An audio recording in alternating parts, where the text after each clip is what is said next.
Hello, hello, hello, everyone.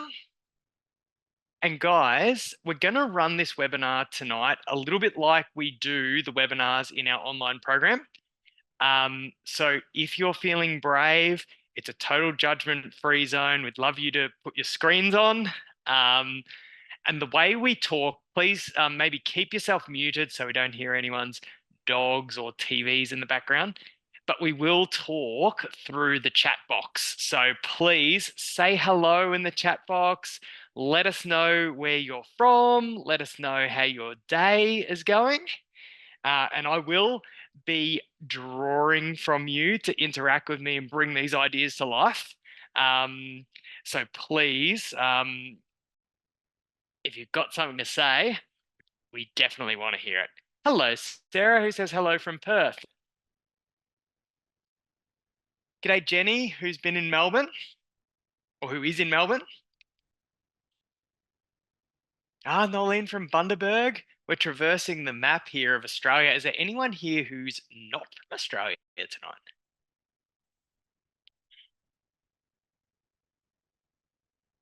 G'day, Kerry from Moore Park Beach. G'day, Mel from Brizzy. Lauren from Regional Victoria, fellow Regional Victorian. Hello, I'm a Ballarat boy at heart. I was born in Ballarat. Janelle from saying hello from Cooley. Fantastic. Um, all right, guys, let us get into it. I'm going to share some PowerPoints with you. G'day, Annie from Adelaide. Nice alliteration there. And just double checking, guys, can you give me a thumbs up if you can see my screen? Rock and roll. I always just like to check because I'm a bit of a technological nuffy at times. Okay, so guys, welcome. And I suppose the first thing I wanted to say was thanks for attending. I think that, we are talking about the big stuff today, right? Like the existential issues. What is the meaning of life? Why am I here? What is my best purpose as a unique individual? So it's big stuff. And I think a lot of us intrinsically know that it matters, it's important stuff. But it can be maybe sometimes a little bit scary to look at. Or sometimes I think we just get so involved in our day to day that's like, oh, I don't have time or energy to focus on that. So congratulations on being brave and making some effort. And I'll definitely honor your bravery and effort by trying to make it not too scary. It won't be too scary at all. And I'm hoping that even though it'll just be very, well, it's not going to be too heavy tonight, that it still will be really powerful and that you'll walk away with something that'll help you to live with more meaning and purpose in your life. Okay. Couple of quotes to start off with. I do like a good quote or two. Guys, as always, keen to hear all of your thoughts on this stuff.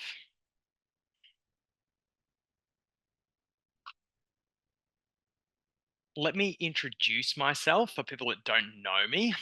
My name is Glenn Mackintosh, and my purpose, my passion, my mission is spreading evidence-based, compassionate, and innovative messages for people who struggle with eating, physical activity, weight, body image, general psychological health, and just I like to help people, as I say, kill it at life.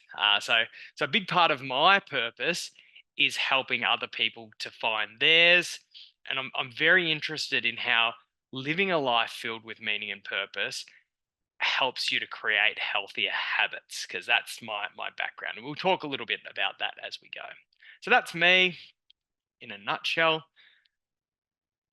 I am also somebody who my personal belief is that it's my, I don't often use this word, but it's my duty as someone who helps others for me to live a rich and full and meaningful and joyful life. So I'm definitely very interested in these existential concerns from a very personal point of view. It's something that I try to live, and I've gotten I can't even put it, it's like infinite personal benefit from focusing on this work myself in my life. I believe that the more happy and vibrant and energized I am, the better I can support my clients and my online community members.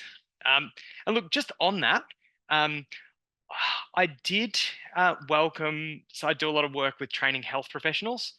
And for that reason, I did invite some of our health professional colleagues to this webinar, which is really for the general public. So if you're a health professional and you're watching this, hello. I'm sure that this work will help you and your clients, maybe even your colleagues too. Okay, so what are we going to be doing today? A little outline. We're going to look at this first question of like, why is it actually important for us to have a sense of meaning and purpose in our lives?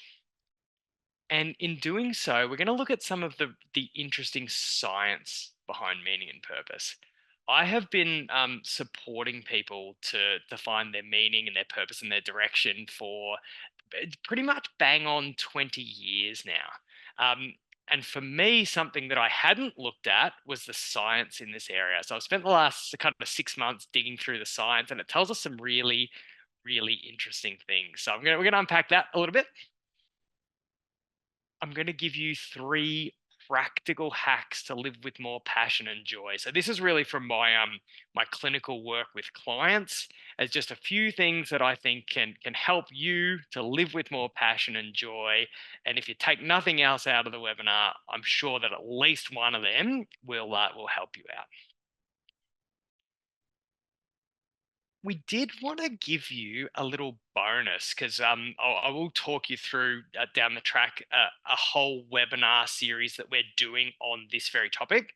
And these webinar series have workbooks. And so what we wanted to do is we've got the workbook done up for the first session. And the first session of our online series actually covers a lot of the stuff that we're going to cover today. So we're like, you know what, we've got that done up. So we wanted to share that workbook with you. And Em will share that workbook with you now. Oh, look at you, Em, bang on cue. Em knows the drill. Oh, you're welcome, Sarah. Totally. And guys, please download that workbook. And if you can download it now because we're actually going to do a measure of our own meaning and purpose, and it's included in that PDF. So if you download it now, then you can actually do it as we go. Ah, you're very welcome, Lauren. It's just one of those things. We were just putting the finishing touches on the workbook, and we thought, oh, you know what? It's basically, covering so much of the information in these slides. It's a nice little bonus to help you sort of consolidate all of the ideas. So you're super welcome, guys. And Em and Amber are here who support with our online program. So good work, us guys, for smashing that workbook up quickly for everyone. Say hello to everyone, Em and Amber. All right.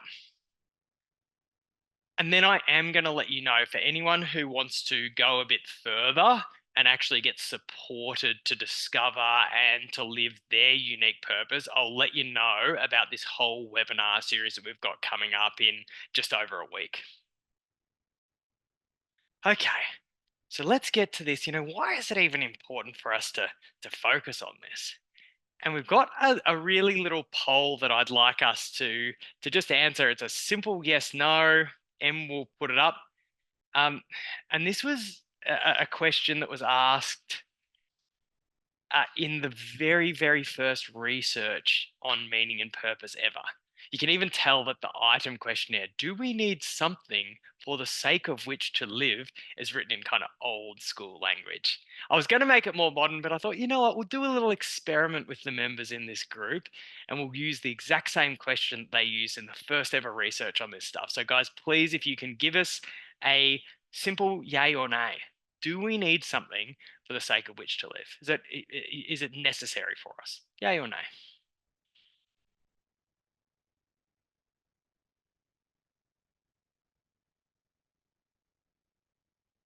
Give you a minute.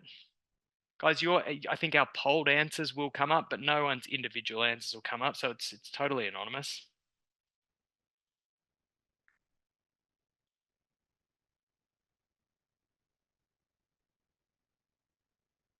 And then when we have enough answers, we can put them up on the screen.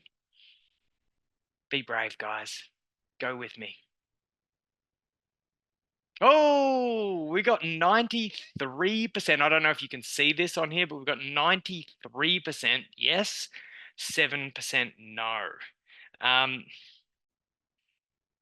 suppose we are a bit of a biased sample because we're all attending a webinar on meaning and purpose.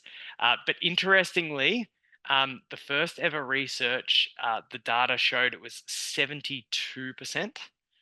They did a big study in Vienna. And then following that, they did a big study in France, and it just varied by 1%. So I think that this just highlights a real truism. Is it like, why is it important? Well, because we know it is, right? Deep down, it's just something that we intrinsically know. Now, Viktor Frankl, who wrote a book, Man's Search for Meaning, and is one of the most prominent existential psychotherapists, coined the term the will to meaning. And what that means is that Frankl believed that the primary motivational force of an individual, our main goal, is to find meaning in our lives. Now, interestingly, for us psychology buffs, Em's putting up her book. It's a fantastic book. And a lot of our work, the first half of our work in the online series coming up, a lot of it, not all of it, but a lot of it's based on Frankel's work. He's really absolutely fantastic and has an unbelievable personal story that matches his professional story. But Frankl, something that was, I think, really interesting about him was that he was what they call the third famous Viennese psychiatrist. Now, the first one was someone you might have heard of, Sigmund Freud.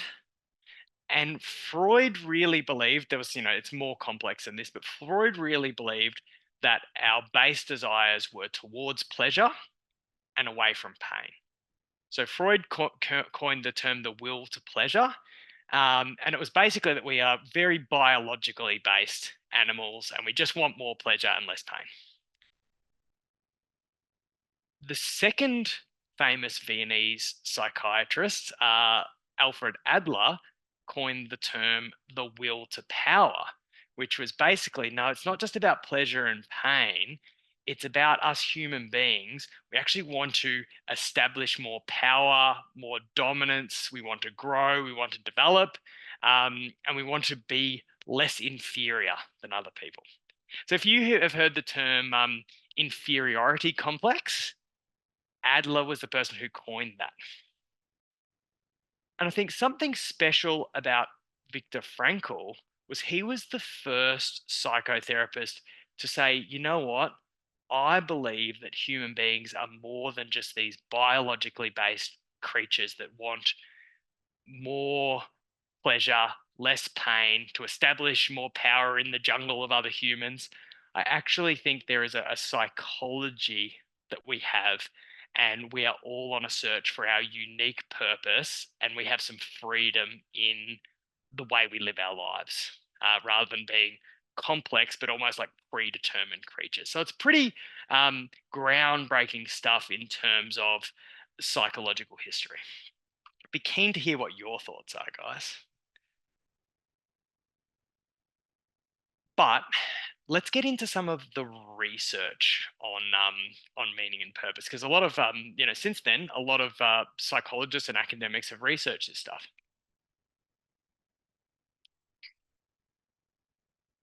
The first thing is probably that people who have a higher sense of meaning and purpose in their lives, it benefits them. They have greater psychological wellness. So we know that, probably not surprisingly, they're happier. They also tend to be less depressed and anxious. And overall, they just enjoy better general mental health. So even if we sort of categorize people, if we look at people who are living in the community and who are mentally well, they tend to have a higher sense of purpose. If we look at people who are living in the community and have mental health concerns, it's a little bit lower. If we look at people who are attending, say, outpatient treatment, so more serious mental health concerns like addictions or more serious concerns, it tends to be lower. And then if we see people who might be in an institution or hospitalized for mental health concerns, it tends to be lower. So all of the research, and there's a huge body of it, says that the greater our sense of meaning and purpose, the better our psychological wellness. I mean, when you think about it, it's kind of not surprising, right?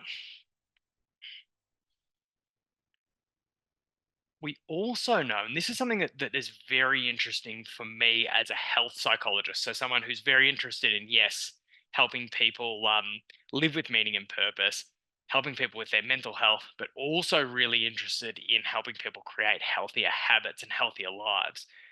Is we know that people who have a greater sense of meaning and purpose, they're less likely to struggle with addictions, like substance abuse and alcohol use disorders. They're actually less likely to be emotional eaters. So, one of my colleagues, a psychologist and researcher named Robin Andrews, found that you guys would have seen that some of you that Maslow's hierarchy of needs, where it starts off with like the really basic needs of food, and then moves up into self actualization. What Robin found was that the higher up that hierarchy, so the closer we were to being self actualized human beings, the less emotional eating we did. So that's something that I find that is almost like like a sometimes you could call it a hidden area that I work on with my clients. If I have a client who's an emotional eater, I want to work on that emotional eating, but I also want to ensure that they're not struggling with these existential concerns, and that they have a rich, full, and meaningful life. Because as one of my mentors said, there are lots of treatments for emotional eating. You can practice meditation, or you can practice learning to process your emotions or communication. But the cure for emotional eating is having a great life. I'll introduce you to a little bit of psychological theory that can kind of help us understand this. And guys, please, if what I'm saying resonates with you, if you're like, yep, I feel that, please let me know. If you disagree, let me know. If what I'm saying doesn't make sense, you're like, what, wait, what are you talking about? Let me know. Have we got a thumbs up for Annie? So all good. Okay. So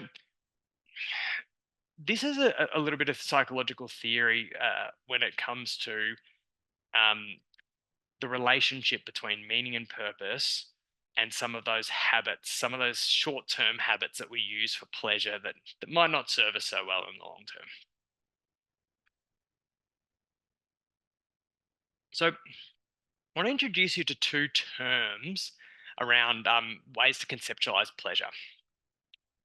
The first one is eudaimonic pleasure. It might be a word you haven't heard of. Eu meaning with or good, demonic, not meaning demon, but meaning spirit. So eudaimonic pleasure, it literally means pleasure that is in line with your spirit.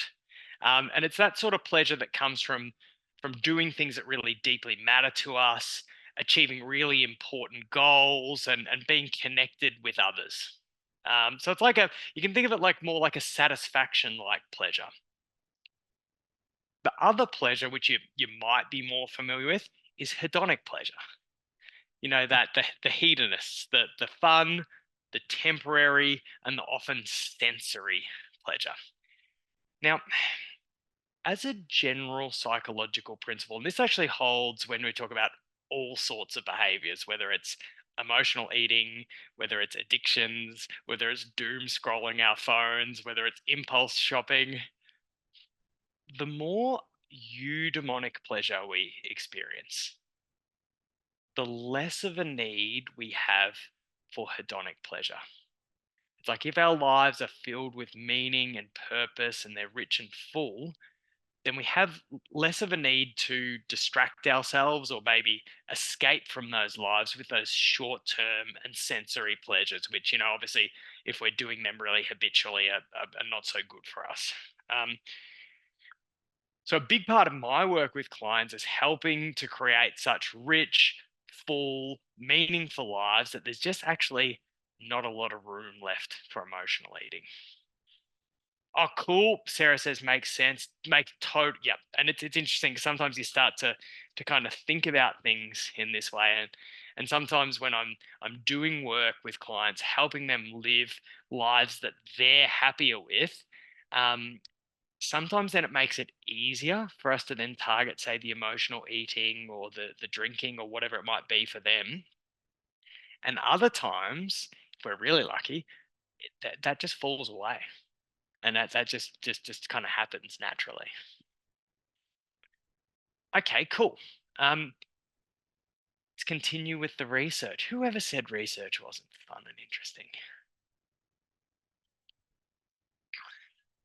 Okay, I suppose that the point of this slide is that people who have greater sense of meaning and purpose, they tend to do better in life on their life journey. And what I mean by that is, they tend to have better relationships with other people. They tend to be more, psychologist words, socially adjusted. And we kind of measure that by they experience less problems with those things that most of us associate with living life. Most of us have some type of a family. Most of us at some stage we do some type of work. Most of us have some type of leisure. And people with a greater sense of purpose tend to have less issues. They tend to fit in better with all that stuff. They're actually also more likely to be successful in society's terms. So we see that they tend to have high levels of education, or they might be more successful in business, or they might be more connected members of the community, for example. Um, it is interesting. I've got a little Oprah quote here. It says, pay attention to what makes you feel energized, connected, and stimulated. You follow your intuition, do what you love, and you'll do more than succeed. You will soar.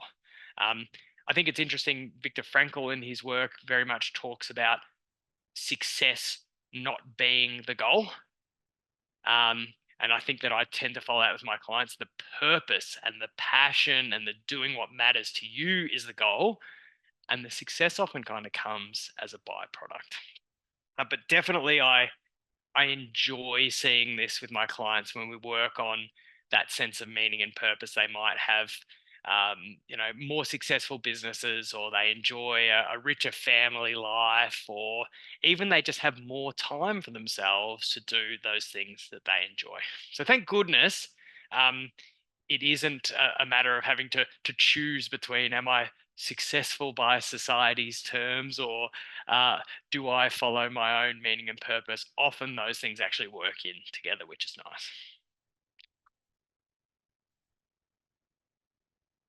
I found this research really interesting. I did a few days on this research, and I found that, not surprisingly, people who have a greater sense of purpose, they're less bored. That makes sense. Um, this one was really interesting to me. They have less of a need to seek additional meaning.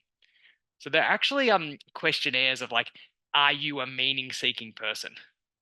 And some people would hypothesize, well, if you're a meaning seeking person, then you're probably going to have more meaning in your life.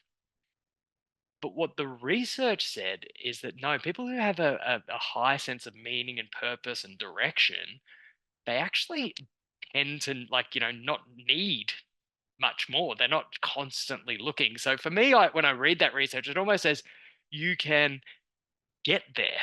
You can get to a point where it's like, I know what it's all about for me. It's still about implementing and doing, and that's an ongoing journey. But I don't have to necessarily keep searching, which I think is really cool. They also tend to be more generally satisfied with their lives. It's interesting. I had a very random, I guess, question from a client today towards the end of our session, my last client for the day. And she said, Glenn, would you say you have a good life? And I was like, I always think about that when I always think about answering my clients, because I want to answer authentically and truthfully, not just give them the answer that I think I should give, or that, sounds like the right answer. And I was like, thought about it and I went, yeah, yeah, I do think I have a good life. And then I'm like, okay, well, obviously my next question is, well, why do you ask? And she said, like, I just think that um, I've never really been able to say that. And this person is going through a huge challenge, a huge stressor in her life. And I kind of said to her, you know what? I think this first challenge for you and I is we want to overcome this adjustment disorder. That's it. But after that, I think we should work together if you're keen. I think we should work together for you to be able to answer yes to that question. Not yes necessarily every day, but generally, yeah, I think my life is good. And that, I suppose, comes from my interest in existential therapy. It's like, I think that, yes, sometimes my work is about helping people recover from depression or anxiety or eating disorders or whatever it might be, those clinical terms. But then I often keep my clients for quite a long time because then I'm thinking, okay, well, let's now get to the next stage and make sure you're not just like sort of almost free from this clinical disorder, but you're actually living, you're not free from depression, you're happy, you know, you're not feeling a sense of, free from a sense of worthlessness. You're feeling like a really worthwhile, valid person. Um, and what I find, and this is definitely, I'm not alone as therapists, there's a lot of therapists that find this, is that working on these existential issues then helps protect the person from relapse and helps maintain the changes. The way that I think about it is that those the seeds of those psychological issues are often planted in the garden of existential issues. If we're in the garden of that existential vacuum and we don't have purpose and meaning and direction, well, those seeds of mental health concerns and behavioral concerns just grow. Um, and even if we get rid of them, there's still fertile soil there for them to grow back. So yes, so the relationship between how much you earn and your meaning and purpose is actually really, really weak. The only little caveat to that is that people who uh, struggle, whose income might be so low or they struggle a lot, so much socioeconomically that they're needing a lot of support. Not to live week to people who live week to week. We don't see any reduction in meaning and purpose. But we do see, probably understandably, a slight reduction in people who are needing lots of support to maybe to feed themselves or to house themselves and their families. But beyond that, that we don't see any relationship between income and purpose in life. For the women, and we know that probably 90% of our members in the online community and about 90% of our clients are women. So many things these days are gendered, but this is not one of them. So we don't see any difference between men and women generally in their sense of in their sense of self-reported meaning and purpose. Um, and also, while we're talking about societal biases, I think we tend to live in a bit of an ageist society where some things we believe get worse as we age. But if we measure it scientifically, our sense of purpose tends to actually increase a little bit as we get older naturally. So I'm going to share that with members of our community when they do the program, and I thought I'd share that with you because I think it's a little bit of good news. Okay, guys, now we're going to actually measure our sense of purpose. So if you get your workbook, we're going to do the purpose of life test. And I might actually stop sharing my screen and I'll start sharing my workbook. So guys, you can see my workbook now. Beautiful. So this is the workbook that you've got. It's the exact same one. And it is the start of our workbook from the 12-week series that we're doing. So if we cruise down, there's a bit about me. I've already told you about me. Cruise past the contents page. It's in this first. There's a few quotes, some of the research. So this is all the stuff we've gone through today, basically. You'll find this little purpose in life test. So what I would love you to do is to actually take a couple of minutes, only 20 questions, and measure your purpose in life. So just click it as a simple scale from 1 to 7 until you're answering each of those 20 questions. And I've got a little bit of an old school computer, not a little bit of an old school computer. It's about 1,000,000 years old.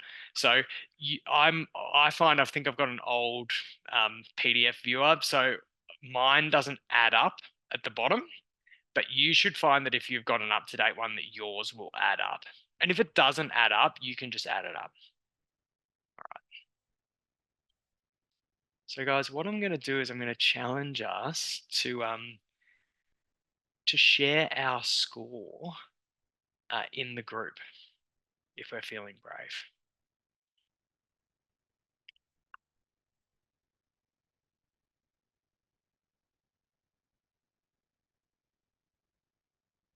A couple of people said something I said was interesting, but I was too busy in the PowerPoints to know what it was, but I'm glad it was whatever it was.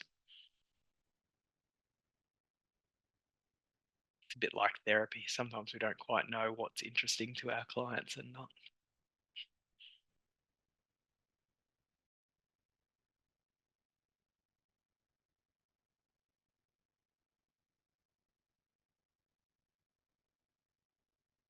As we do that, I'm going to put my PowerPoint back up.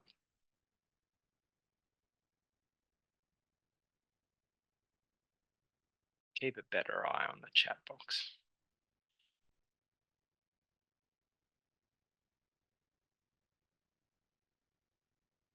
And obviously, guys, there are a lot of people. We did say when we invited people to this webinar, we're so thankful for the live interaction because it brings the ideas to life.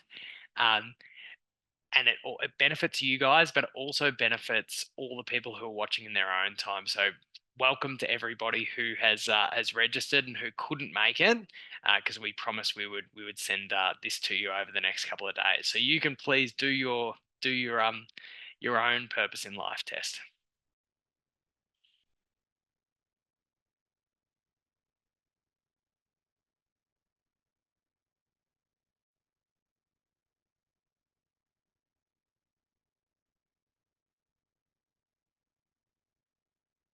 Yeah, Noelene said it's interesting that your money and your wages doesn't go hand in hand with purpose in life. And yeah, we're going to go through in the webinar series the things that do give us meaning and purpose. And thank goodness they're a lot easier than having to a lot of the time than having to earn more income. So it is good news. Also kind of counter what society in general tells us, right? Okay, Annie has scored. Well done for being brave, Annie. 93, then 17, then 27. So the just to break it up, guys, these are just some rough norms. Oh, yep, perfect. Someone's bouncing out of the webinar, but would love to watch later. Yep, so you'll get it, Louise. Everyone will get it. Even if you guys are super keen, you want to rewatch it, everyone who's registered for the webinar will get it. So these are some just some norms. I think really your reflection is about you and where you're at as a unique individual. Thanks, Kylie, for sharing your results, 88, 11, and 30. The main score is where the norms will apply. So if it's sort of your numbers 20 to 89, we generally categorize that in the lower end, 90 to 109, the moderate end, and 110 to 140 up the higher end. Yep, Lauren's 103, 103, 13, 34. Yeah, great, guys, great, brave, and vulnerable sharing. Thank you too, Mel. You can also, which I think is interesting, the research says that you can kind of break up your overall meaning and purpose into two parts: the purposeful part and the exciting part. And interestingly, both of those parts actually tend to show the same relationship with all those things we talked about. So you could, if you wanted to focus on becoming more purposeful in that traditional sense, then it would tend to improve your psychological well-being and your success in life and help you to reduce less healthy habits. And you could say the same for building an exciting life. I did this questionnaire because I wrote a blog recently on how I think I live a very purposeful life. Then I did this questionnaire. I looked at it and I went, ooh, that is very true. But when I look at the exciting life measure, it was pretty low. So that was a great reflection for me. And one of the things that I'll be doing as we work through this course together is working through it with you and creating a more exciting kind of a life. Guys, great reflections. And if you do want to share, thank you for sharing your scores. And if you do want to share any reflections that come from that, I'd be super keen to hear them. Guys, let me move on. Guys, thank you so much for your interaction. I think we're killing it.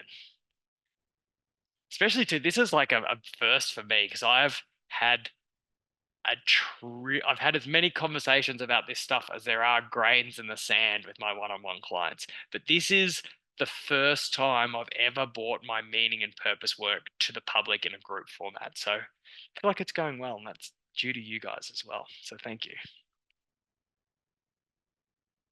Okay, let me give you these 3 practical tips for how to live with more purpose and joy. First one is to just express yourself. It's to be who you are. You know, all of my work in the series is designed to help you to discover, to connect with, and to live out your unique personal purpose. I can't tell you what makes life meaningful to you. I can't tell you how to live your life. I can give you some thought provoking and what I believe are profound ideas that will help you, which is what we'll do in the series. But maybe even more importantly than that, I can encourage you to listen to your inner wisdom. Something we always talk about in the online community, that so often, if you take the time to listen and to listen in the right way, the answers are there within. There's a great little story about from Viktor Frankl, a little quote from Viktor Frankl about this in his book that I'll read out to you. He said, what matters is not the meaning of life in general, but the meaning of a person's life at a given moment. To put the meaning of life question in general terms would be comparable to the question posed to a chess champion. Tell me, master, what is the best move in the world?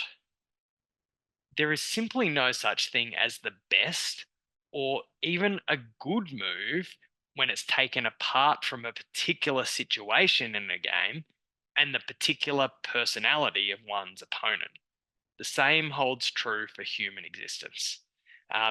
So I really want to encourage you on your journey to connect with your life's purpose, to really listen to yourself, because it is a widely held view amongst Frankl and other existential therapists that it is really about searching within to find that specialness within you.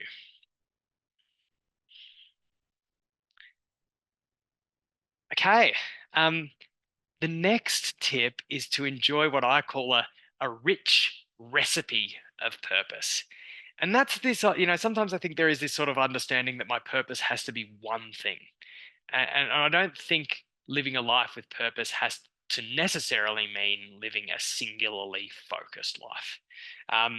You might discover through your own journey that you have one main source of purpose, or it might be a variety of sources of purpose that all kind of combine to add up to a totally meaningful, purposeful life. I think about it like your personal purpose recipe. It might be like a very few ingredients carefully selected and prepared with focus, or it could be like this rich combination of ingredients thrown together with love and company, or anything else in between. It's a real matter of, pardon the pun, personal taste. 3 ideas that can help you do that very quickly. I often just talk about with my clients, often most of our favorite meals do have more than one ingredient. Some might have a dominant ingredient, but often our meals have more than one ingredient. Even interestingly, if you look at that purpose in life questionnaire that you just did, it's talking about your overall purpose in life, just your overall sense. So I think we can think of it like that. Our aim is to have an overall sense that my life matters, that I know my direction, that I understand my life's mission, not that it's this one thing and I can clearly define it's only that. Sometimes, we can think of like the work as the main meal of life for a lot of people who work, and then the playtime as the dessert. And I think I just want to encourage you to enjoy the main meal or the dessert or both. There is a bit of a sort of a postmodern view that you need to do what you love and that needs to be for work. Um, but I just kind of want to bust that myth. I'll share a really brief story with you, and we'll remember this. We had these two wonderful American doctors come to do a project with us, two psychologists. Um, and we thought, you know what, we'll host them for an Aussie dinner. And my mum agreed to have she hosted the dinner. And we cooked them this beautiful Aussie dinner. And these women are beautiful women, really powerful women, very much your quintessential psychologists. They're all about having the big conversations. And I remember one of them saying to, and they live with, they do similar work to what we do, and they're like us. They just absolutely live and breathe it and love it. That's their purpose. Um, and I remember Dr. Julie having a conversation with my mum, who's also Julie, and saying, "So Julie, what lights you up? What do you want to do? What are your dreams?" And my mum's answer I thought was so self-expressed and beautiful. And she sort of said, "Oh, you know what? I just always wanted to be a mum." And she said, "I've had some really good jobs in my life, and then I've had some really crappy jobs in my life. But those crappy jobs was just to make money to feed the family because that's what it was all about for me."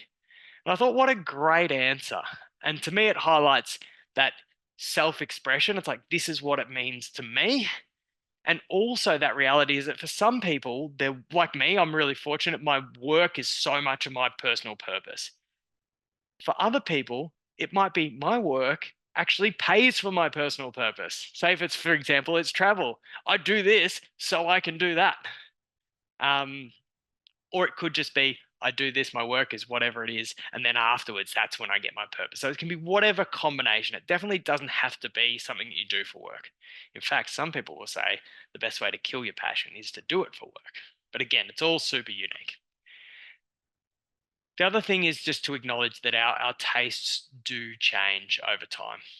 As we go through the seasons of life, our lives are different. We're different. And so sometimes finding your purpose is actually about finding a new purpose and letting go of things that we might have thought were important and allowing our tastes to change over time as they do. Let me check the chat box. Yeah, great. And Sarah said, my volunteer work gives me more purpose than my work. Yeah.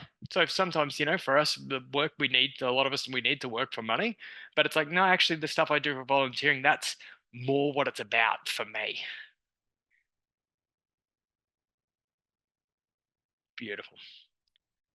Okay, final idea, final little tip is just to shake things up a little bit. What I kind of mean by that is that it is hard to connect with our sense of meaning and purpose and our higher direction when we're stuck in that, and I've got a little record play here, when we're stuck in that groove of our regular habits. So sometimes we almost need to, not almost, we do. Sometimes we need to figuratively lift up the needle in order to get out of our groove and find a new groove, or maybe even for some of us find a whole new record. Um, and so that's why I'll be, especially for people who do our series, I'm going to be encouraging you to shake things up and to face your fears and take a little risk or two. Checking the chat box. Oh, yep, Carolyn just saying the value of volunteers. Yeah. 100%. Okay, some powerful ways to shake things up. Take a holiday or a retreat. In those times, we tend to kind of go into a state where we're not living in the groove of our habits. We tend to think of our lives in a different way. Even if we can't do that, to take like a mini break, create a little bit of mental space, which might be as small as an hour, 2 hours, or 3 hours, which most of us will be able to do. Let's get out of our regular routines, to experiment. Sometimes we don't know what we love and what we don't love until we do it.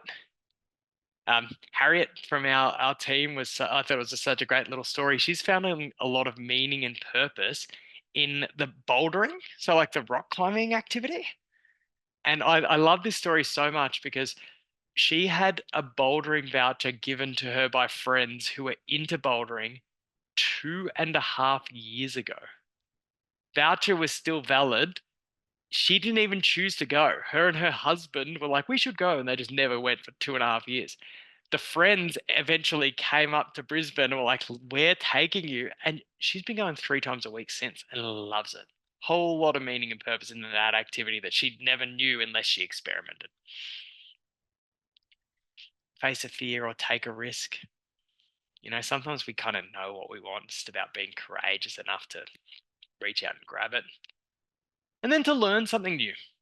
When we learn something new, we start to see things from a new perspective. And often when we think differently, then we naturally start to do differently. A final little bit of psychological theory is that when we shake things up in this way, we move into what we call an ontological way of being. And that's a state where rather than being in your life in the day-to-day, you are looking at your life. And when we go into that ontological state, compared to that everyday state, it's a very, very powerful state for personal change. And in fact, some therapists would say you only change in significant ways once you go into that ontological state. And the good news is, by doing this webinar, we are putting ourselves in an ontological state. So yay us. Okay. Let me check the chat box.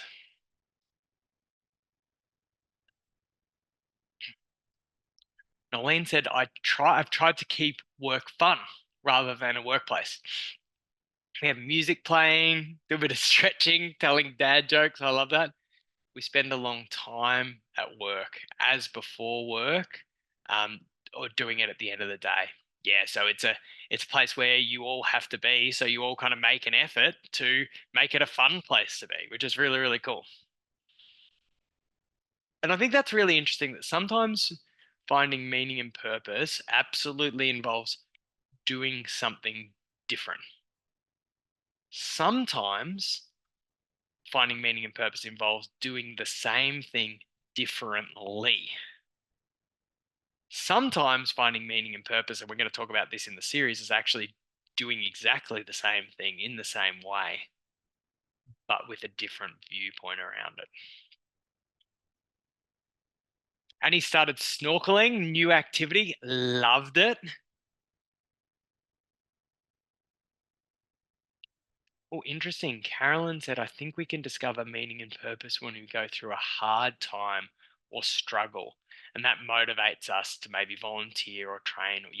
Yeah, absolutely. Viktor Frankl talks about, us having existential crisis, like a midlife crisis or an existential crisis. He's like, this is not a psychopathology. This is not a problem.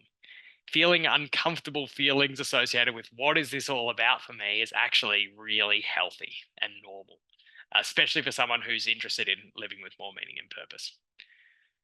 So guys, let me let you know about the series that we're doing for people who want to take this further and get supported to live with that meaning and purpose.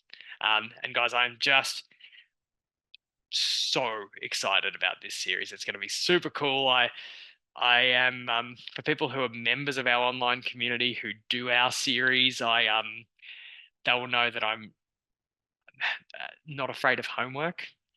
But I was saying to them yesterday that I've actually managed to, I'm sure, I've managed to create a course that's going to be really powerful and really profound and just with not a lot of homework. And it's because this series doesn't really lend itself to homework. Like I said before, I can't tell you how to live a rich, full, meaningful life, but I can help you to move into that ontological state and to discover what it means to you. And then I can help you to live that out in your life. So what we're going to do in the series, the first webinar is an introduction and these practical tips for living a purpose-filled life. So it's actually going to be very, very similar to tonight's webinar. A little bit more detail, but very, very similar. And so for people who are watching and who end up joining the series, you've already started, which is cool. And I know I can see a few members of our community who are just popped in to have a little sneak peek of what we're doing in the series. You'll have made a head start too. Then the first part of the program is really about discovering your purpose. We are going to spend the second session talking about meaning therapy and a lot of Viktor Frankl's work. And I want this course to be really practical. But the theory of meaning therapy about, how we find meaning and purpose in our lives, and some important extra theory and some understanding of the dynamics of how that actually happens and what goes on inside of us when we do that, it's theoretical, but it's actually really, really practical because it will help us to apply the ideas on the journey for us. So we're going to do a session on meaning therapy. Then we're going to look at meaningful work, creation, and action. So doing things, creating things, and working in a meaningful way. And we're actually going to help you to understand what work is meaningful to you and what work isn't.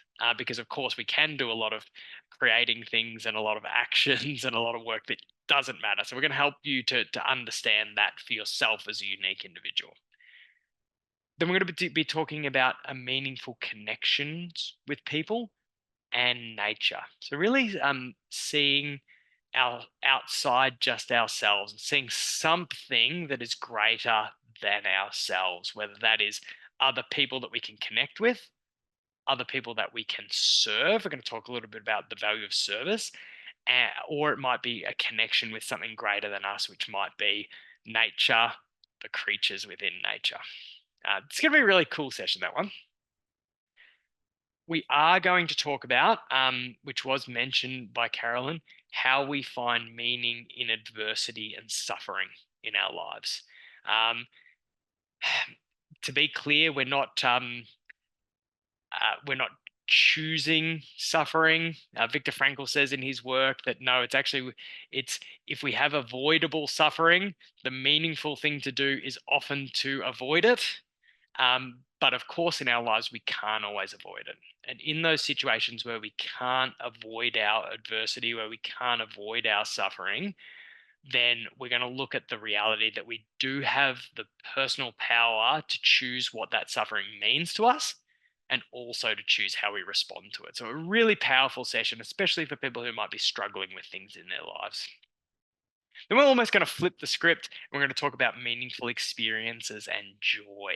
And that some experiences are actually so powerful, they're meaningful in and of themselves. You might have heard that quote that life is not about how many breaths you take, but about the moments that take your breath away. We're going to talk about joy as not just something that is, I think sometimes as adults, we think of joy as like an indulgence or an additional extra. But we're going to actually talk about joy being fundamental to our psychological wellness and a state that we want to experience really, really regularly, and actually being really important for living a rich, full, meaningful, purposeful life. So that's going to be sort of flipping the script and talking about the fun stuff and how that's actually really meaningful and how we can get more of that in our lives. So that the first part's really more about discovering the purpose. And then the second part, we're sort of drawing from some newer psychologists, behavioral researchers, and my experience with clients in how we actually live it. Where the rubber hits the road. It's no good to, once we've pointed ourselves in the direction, we want to be able to walk that direction, walk that path. So we're going to spend a bit of time on fear.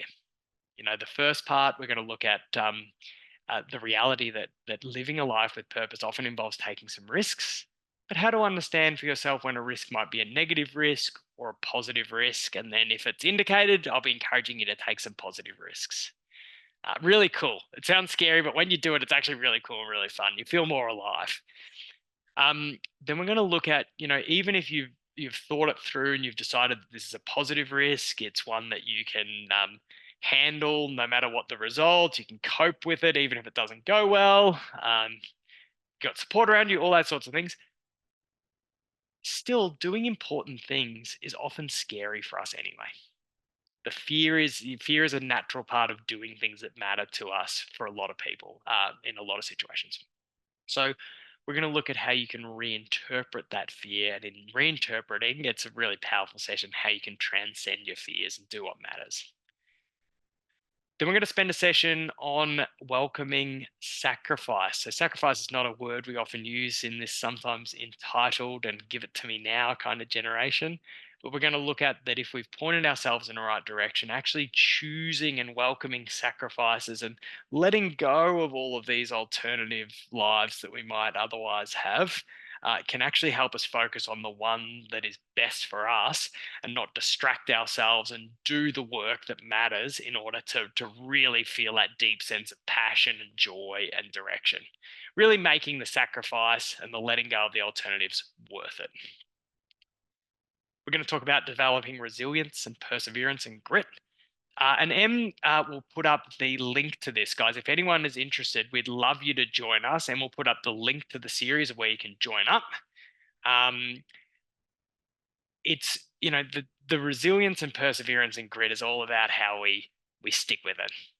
Because as you know, if you've got a chosen life path or you're partway on your path, even when you know it, and even when you're walking it, it does take a lot of perseverance. It requires that ability to bounce back from setbacks. Setbacks are part of the process of progress.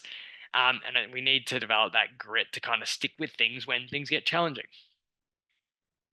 Session 11, we're going to talk about the other people around us and how we can, we all have people that might be very supportive and people that might not be so supportive. And we're going to talk about how we either let go of or change our relationship with saboteurs. And maybe even by the end of it, we might not even call them saboteurs. And then we're going to talk about how we enlist the support of people around us. Because in my experience, people actually, if we communicate things to them in the right way, they love to be part of something good and something positive that someone's doing. Then we're going to sort of start to wrap up by talking about, when you're doing this, how do we make sure that we're enjoying the journey and not getting so wrapped up in it that it's not fun anymore? And there'll be a lot of time for questions and answers there, but throughout the whole webinar series, they're very simple topics. We're going to be spending probably roughly half the session, 20, 25 minutes, maybe talking about an idea, and then we're going to spend the rest of the time just workshopping it and bringing it to life. Then we've got a couple of bonus sessions. One is on spirituality and religion and meaning. It's an interesting one because our online community is absolutely non-denominational. It's, we don't follow a particular religion, and people of all religions and spiritual beliefs are welcome. But we decided to be brave because with the research and also our experiences with people, we decided you can't actually do a course on meaning and purpose without talking about spirituality and even religion. So I'm going to share some research data on spirituality and religion and meaning. And then we're going to have one of our psychologists from the clinic, Nelson, who's a fully registered psychologist. He's been with me for 15 years. And he's also a Christian pastor, come and talk to us about this stuff, but he is going to talk to us about it in a non-denominational way. He's not going to try and convert anyone to any religion. And then I'm going to wrap up by doing a session on meaning, purpose, and personal power. So this is back to the Alfred Adler or the Friedrich Nietzsche belief that part of us as human beings, we do want to acquire more power and we want to get better and we want to have more influence. And I know. The reason why I want to talk about that is because I work with a lot of women And what I find is that we, in order to live the lives that they want, a lot of women have to have a greater sense of personal power. So I'm going to help you, if required, to kind of stand in your personal power and develop that personal power that allows you to live life on your terms and do what matters to you. So that's the whole series, guys. And to do that series, we would just so love to have you with us. You complete it in our transformation support community program. So Em will link you to the transformation support community, and it's I get it's just such a wonderful community to be a part of. There are a few members in here now who will attest to how special it is. It's our online program that's designed to support you with transforming from the inside out. So I am aware of the time, guys, and I won't talk you through too much through the TSC, but just very, very quickly, there are, to join the series, you get access to the whole series. So you get the workbooks, the weekly webinars. I send you a weekly email letting you know where you're at with everything. There's a Facebook group so we can all unpack things together. But there is actually also so much else that's available to you as a member. This series, I think, is our maybe 13th or 14th live webinar series. And all of the other ones are available to you. There's this huge library. We've got 3 series by habits researcher Dr. Gina Cleo on making and breaking habits. We've got a series on EFT tapping by Dr. Peter Stapleton, who is probably the world's leading researcher and master trainer in tapping for food cravings and exercise and weight concerns. And then I do a lot of the series on some of the stuff that I'm really interested in, like self-esteem and body image, or emotional eating, or intuitive eating and joyful movement. So there's a whole lot that's available to you, including my hypnotherapy masterpiece, the 90-day transformation. So a lot of our members like that. It's just 15 minutes a day and you do it for 90 days. And it's a very small sort of time investment, that one. So that goes perfectly with doing a particular series. You can do both at the same time. And look, guys, we give you all the support you need to transform. The name support is in the community. Transformation, it's about you changing. Support, it's about us supporting you, and community. So we want to give you, it's not the sort of program where it's like, okay, you joined, here's the material, good luck. It's you've joined, here's the material, let's workshop it. Let's look at where you're struggling and help you overcome that. Let's look at where you're succeeding and help you celebrate that. And let's share stories. That's a huge part of it. So that you can see here, there's a huge amount of ways that we support you. But we do know that not everyone will take all of these. It's about sort of picking and choosing. Some people really love the social interaction. So they're in the Facebook group, they're attending the webinars live. Other members, are kind of more fly on the wall. They like to, geez, I got a beautiful message from a person on Instagram today. And I was like, you know what? I haven't seen you in any of the webinars. I haven't seen you in any of the Facebook group. She's just been a fly on the wall for over 18 months now and just been doing the work in her own time. She just needs the workbook. She needs the weekly, webinars, because we record them and put them up in the system as soon as they're done. She needs the emails letting her know what's happening. And that's all she kind of needs at the moment. So however you want to be supported through this, we have options for you. So the series itself, we've got 18 spots remaining. So we limit the growth of the community so we can keep the support intimate. You just register now to secure your spot. That's the way you save your spot. So we would love to have you and walk the journey further with you. I just think it's going to be so cool just helping you to discover what it all means for you, and then to start to walk that path. And I say that no matter where you are. If you're like, if you're really don't know what it's all about, or if you're like part way, or even if you're just wanting to just get that last little way, wherever you are. The program starts Feb 10. So the cool thing is we've got a little free trial. I think the free trial's 14 days at the moment. And what that basically means is that you can join the community, you get access to everything. You can kind of find your feet, get all set up, but you can do that for free until the program starts. And then when you join, make sure you use this code TRANSFORM, and that'll give you 25% off your membership for life. So make sure you do that.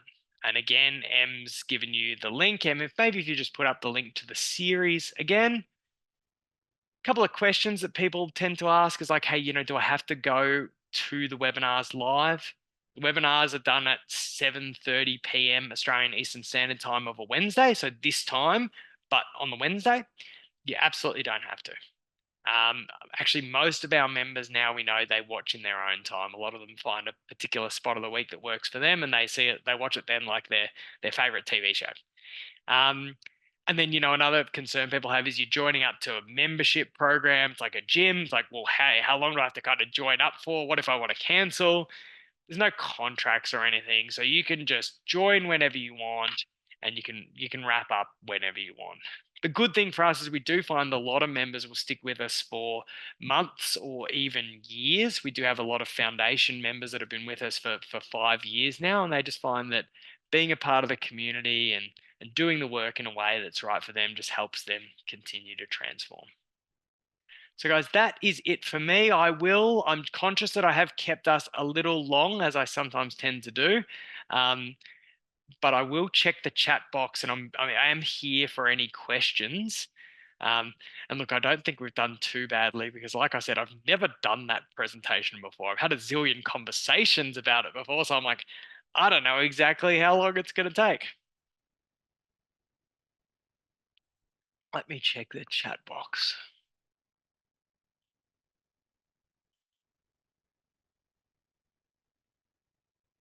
Yeah, and he says, sounds awesome. It's going to be super cool. Oh, you're welcome, Cara.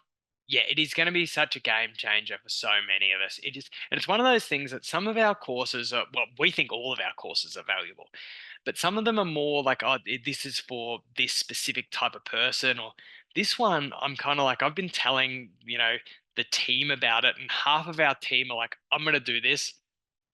I'm pretty sure there's a woman at my gym who's going to do it because I was working on the public holiday, and she said, "What are you doing?" I said, "I'm working on this course." And she's like, "I need that," and so she's going to join. So it's a very much because it's about finding meaning and purpose in our lives and knowing our life's path and being our highest, best, truest selves. It's like it's kind of relevant to everyone.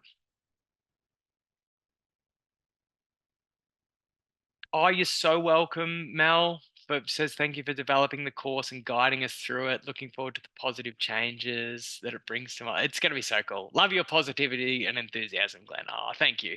And look, I am full of beans, um, and it's because I live and breathe this stuff. I have a life that is joyful and passionate and becoming more exciting and full of meaning and purpose, and it allows me to then help other people on their journey to find their life's mission. Oh, yeah. Em said, what Nelson is so amazing. He's great. He's jumped in the transformation support community to do a couple of guest webinars, and people really, really like him. Oh, yeah, and everyone loves the audio programs. Yeah. If often if people are like, oh, where do I start in the TSC? It's like, just start with the 90-day transformation because it's me helping you to relax and then doing some hypnotherapy techniques that help with kind of everything our people want to work on: nutrition, movement, alcohol, water, uh, feeling good within yourself, your mood, kind of everything. Oh, you're very welcome, guys. Very welcome, Annie, Mel, Noelene. You're really, really welcome. Yep, you're super welcome, Jenny, and we'll have you whenever you want. Um, you're very welcome, Kerry. Thanks, guys. Guys, thanks for your interaction and for your kind words. That's really nice. Beautiful. Yeah, very, very good. Awesome, guys. Thank you so, so much. And we'll look forward, here's to you living a life filled with meaning and purpose and direction and passion and joy. And if we can help you out with that, please just be brave, pull the trigger, and we will see you in the series. Thanks so much, guys.